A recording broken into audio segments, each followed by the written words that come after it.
Well, hello everybody. It's been an interesting day. I got visitors to come see me, pick me up at the event at the Expo Center. The vaccine that did not happen, I was canceled. Trudeau got his, I didn't get mine. Apparently he can mix and match manufacturers. I haven't seen that. Been through two processes here and it's been absolutely You can't video getting a shot, you can't record nothing, you can't take a picture. Literally thousands of Canadians here in Alberta, back in Ontario and Hamilton, same system. Now I'm upset about that, but we're not going to get into that. We're going to have an interview with these 51st state guys. That's Terrace Coley Baba and absolutely Sean Harvey. He's coming down. They're going to have an interview with me. We're going to talk about all that as another option for Alberta that's growing. It's a growing movement, but it is in the registration process of elections in Alberta. That's a fact. It's coming along with independence. We're going to talk about that. I'm going to try and go through all that with them. They're going to take the interview and we're going to see what happens. But this video, absolutely everybody, is what's happened here in the last 24 hours with Russia.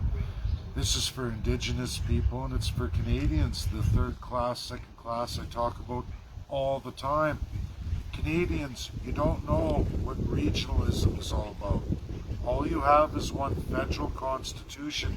Now when we get into the Ukraine-Russia deal, we run into some major problems in international law. I have the Venice Commission, which I've sat with a number of times, and Sean Harvey's here, but we're going to get to that after this video. We'll do another one. So they're going to enjoy the back. There's a few friends here. We're all going to get into that. But so Russia has some claims. They also have some issues with backing Indigenous in Canada right now. I have China. Russia just released why they're not prepared to talk Indigenous at all. Because Ukraine, now everybody, in international law, and I can prove this absolutely, as I have one of the leaders of independence from Caledonia, Spain, massive following, he follows me on Twitter. We're going through it. I'm the only Canadian to bring the legal path to independence forward for a region of any UN state. That's what I built. That's what I did in 2019. And not one member of the world community shot it down because I absolutely followed international law as it really is. I did tremendous work on this file. I had to. As you all know, or maybe you don't know, but Caledonia did a unilateral declaration. People were put in prison, the works. This isn't the first time, it's happened many times. But there exists among us in the world today one UN state who did a unilateral declaration of independence, meaning no legal referendum, not the people were asked, and that was in the Ukraine. As you all are aware, we have many parties and systems that go for political power in various countries. Right here in Canada, on any given federal election, you can have anywhere of upwards of 11 parties running in the general election federally. This is rampant in the EU. There are countries that have upwards of 20 to 30 parties running in a general election, meaning they won governance of the country with sometimes 17 to 22%. Now, I'm not making any accusations on Ukraine. All I know is this: in international law, backed up and credible, you can't do declarations of independence because of that very fact. The world requires, all allies agree to this. This is Russia, USA, France, UK, and China. And they bound it into law, and every nation in the world agreed to this law. That absolutely, as tools to gain independence from UN state, you would have to get a 50% plus one. 50% plus one by all the people of the state. If you don't do that, you don't get legal independence. I'm going to Check my phone. I should turn off notifications.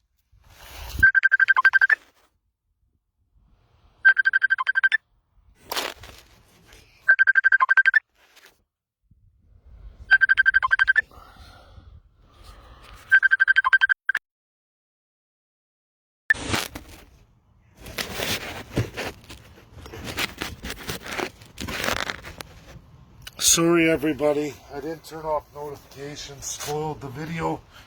Next video we do, there won't be any of that, because people like to, hey, I need to talk to you, it's important right now, shut your video down. I don't work like that.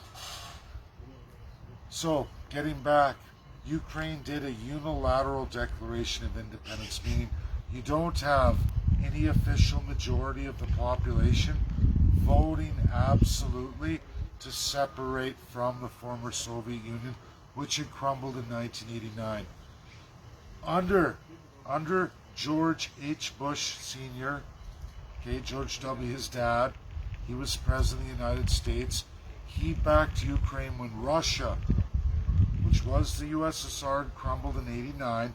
In 1991, George H. Bush got in there and he said, go ahead, go for it, breach international law, take it. Just as, I hate to say it, same powers of USA are trying to do with Taiwan after USA resoundingly voted the Beijing regime absolutely a P5 member. You can't get out of it. 4 of those members, we'll take away China, but UK, France, and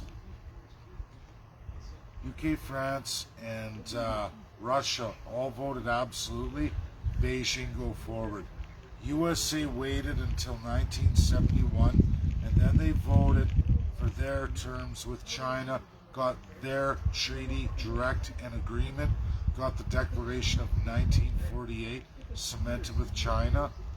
Russia hadn't signed, but neither has Ukraine. When they went independent, Ukraine refused to sign it. Now, all Americans championing Ukraine, how can you do that when the fundamental human rights laws, international laws, beyond that 1948 declaration, the most important declaration of human rights for the entire world, Ukraine didn't sign it, and then George H. Bush backed it. Now, I'm not here to slam Americans, but in international law, I have the Venice Commission, I have many of the top EU institutions today. I've sat with them, I've been on them. They're backing Russia right now with Ukraine. Ukraine just pulled a Justin Trudeau, Francois Legault unilateral declaration that breaches their very own constitution, copycatting Canada's colonialism. For everybody, there's constitutional migration. Russia, China, Ukraine, many countries of the world are going, Canada can do it, so can we. Canada doesn't have to go with we the people. Canada does whatever they want, regardless everybody, of international law. Major countries and powers are doing this each and every day, grabbing colonial powers that Canada utilizes and throwing it in your face. Russia's stating because of the latest parliamentary ascension on indigenous rights UNDRIP Ukraine, meaning abolishing Russia, the Russian language in Ukraine, abolishing Polish in Ukraine, Slavic in Ukraine, abolishing all of them, just like Quebec wants to do in Canada under UNDRIP Canada. Now there's Ukraine UNDRIP for Ukraine, because these are non-binding agreements against the allies of World War II. That is what's going on here. Exactly like Justin Trudeau and Francois Legault against all Indigenous and all Anglican Canadians. This is reality. They wish to take the rights of the Indigenous in treaty or promised in unceded terms, outstanding claims. They want to take that power from you and redistribute it to the French, stating that colonial French is okay, they're indigenous to Canada now. Now Ukraine wants to do the same. They want to take that adoption that Justin Trudeau and Francois Legault unilaterally made. They've just done the same thing in Ukraine Parliament, not only against Russia, when they did a unilateral declaration when Russia had fallen apart, who currently, even as the Russian Federation has the P5 power, all 4 members gave them back and said, no problem, it's all yours. You see the problem here, folks? We can't have presidents using executive power and other presidents coming along, left or right, Democrat or Republican. Right now, Joe Biden is going along with this as a Democrat. You're breaching international law and you're telling the entire world, Americans are telling the entire world, international law is whatever suits best for us at the time, no matter what we've found in law. When you start on that road, you undermine every nation in the world, and they will never trust you again. Right now, Joe Biden is on a mission to get the world to take Russia back, or to take USA back, trust them again after the notorious Donald Trump. Well, Joe Biden is doing exactly the same thing, if not worse, than Donald Trump. It's not our business, Russia and Ukraine. Their issue started in regionalism that people don't understand. Ukraine's behaving in a regional manner, ignoring international law, ignoring the community. Now, Ukraine has an agreement with the EU. Right now, we know that Brexit, UK left the EU. There is only one power holding up those 27 nations with any kind of veto or UNSCP5 representation, and that is France. They're at each other right now, Russia and France. Russia can destroy France very easily. We don't want to see that. We don't want to see any kind of war with Russia and the EU. Likewise, Britain decided to move into waters under the law of the sea, which Russia's claiming law of the sea. I have a news flash for Vladimir Putin, Boris Johnson, and Mr. Macron, President Macron. The reality is, fellas, both China and USA absolutely know this. There is no law of the sea in this world today. It is a non-binding agreement. USA goes where they want, when they want, where they want, anytime they want. They vetoed, and it's not even president's privy on this. Senate and House have vetoed. They will never, ever accept the fact that USA, with its mighty Navy, and you can say, well, China's got a bigger Navy. They don't have the range, the firepower, the technology, let alone the space balance to even put a dent into what USA can deliver. USA's military technology and might and range just in nuclear, never mind supersonic nuclear that both Russia and USA have. USA goes where they want. They never ever allowed that. They vetoed it. It wasn't even just of presidents. It's already been a House and Senate. You can look this all up. Senate will never allow it. Democrat, Republican, they understand the international stage. American regionalism will never, when I say regionalism, I mean the 50 states. The 50 states have constitutions, some of them older than the United States of America federally. They utilize their division of powers. They will not allow, not one senator, because it's treason against the state from which you come in.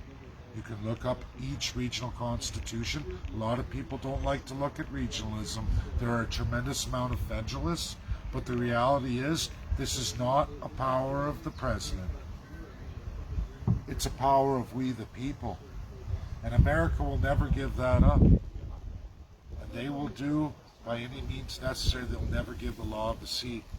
Russia wants the law of the sea over Crimea and everything. Regardless of other laws broken, the law of the sea is not binding on anybody.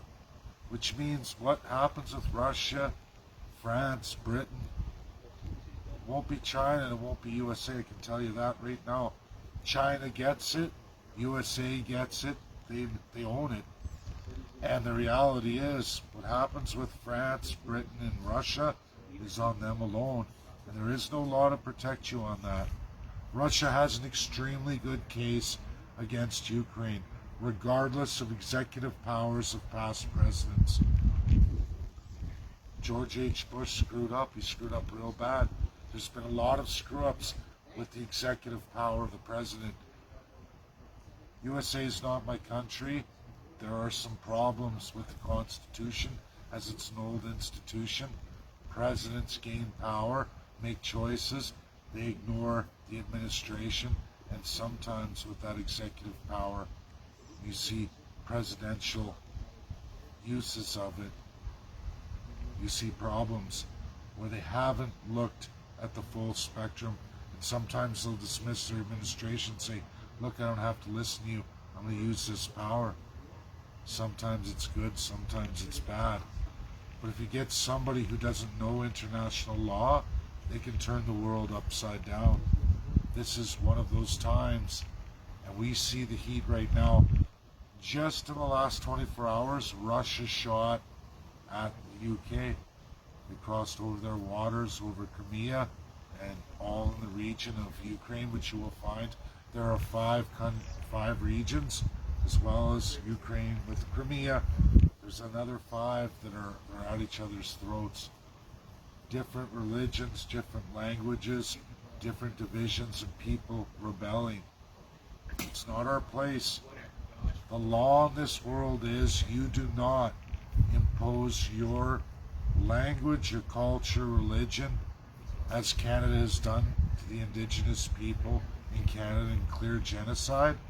Russia wants my support and to tell this truth if they're going to go forward with China and stand with us and help the Indigenous in Canada and stand against Canada. They're already pointing out, and this is just in the last 14 hours, I got the message. And that's for people to know, that's for America to know. You don't get to bind laws or make resolutions that pass and become binding law and then turn around and say, hey, you know what? I'm going to use my presidential executive power to throw that under the bus, because you do that and nobody in the world will trust America. People trust we the people. That's what is trusted in America, not executive power of presidents, especially when they breach we the people or international law. That comes from we the people. That's where the UN comes from. The Americans of we the people. San Francisco to New York. There's so much going on right now, it's not even funny. We're going to have to address it. We're going to have to see what's going to happen with Russia. I would certainly like to see Russia, as they did in 1960 as the USSR, come forward and hold the Canadian politicians to account, but they're not prepared to join us or China or put their name forward unless we highlight and challenge this new indigenous UNDRIP in Ukraine, where Ukraine's saying that all of these other minority languages gotta go, exactly like the residential school system in Canada's history, which is what could happen next in Ukraine. Who's the bad guy? If you don't have the Declaration of Human Rights, 1948, never ratified it, absolutely don't have 1960s Convention of Decolonization, which again specifies that you adopt the 1948 Declaration of Human Rights. Russia presented that, adopted it, won majority, and nobody vetoed them. They did that in 1960. They saved Indigenous people in Canada. Now they're asking you Canadians, you call me and everybody third class, second class, plus Indigenous, if you stand by what you say and you want help on your issues Indigenous, why the non-binding UNDRIP? why do Indigenous want that when it's exactly opposite of what's going on today, and absolutely puts you right back in the place of genocide and throws decolonization 1960 Universal Resolution, passed, ratified, and binding law, introduced by Russia, that ended a lot of the atrocities on First Nations. Still many more came, but you want their help, and then you don't want to address Ukraine and absolutely all of these same conventions that Russia gave for you. And now when Russia's put against those same binding resolutions, Canadians in majority throw Russia under the bus and condemn Russia. Russia has signed much more. Ukraine has signed nothing. They've cemented zero human rights whatsoever. And in fact, they're following Justin Trudeau and Francois Legault. And more, they're bringing in UNDRIP. That's my video. Thanks. Stay tuned. In a little bit, we're going to do Sean Harvey and Terascoli Balba. We're going to get into this right here in Alberta. Another option. They want to talk. We're going to talk. Thanks. Bye.